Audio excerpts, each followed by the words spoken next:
ఆ భక్తి జ్ఞాపకం ఉన్నప్పుడు ఏమవుతుందంటే చేసిన కార్యంలో తన ప్రమేయం జ్ఞాపకానికి రాదు.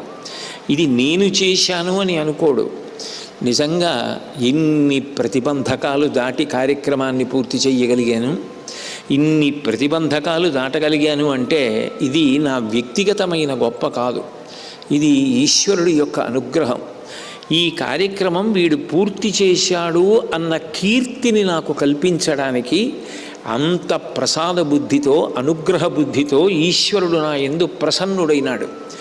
నాకు ఎప్పటికీ జీవితంలో కావలసినది ఏది అంటే ఆ ప్రసన్నత్వమే. ఆయన అనుగ్రహం కన్నా ఇంకా ఏదీ అక్కర్లేదు.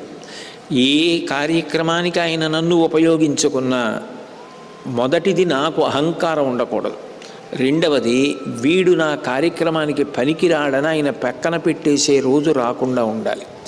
ఈ రెండూ జరగాలి అంటే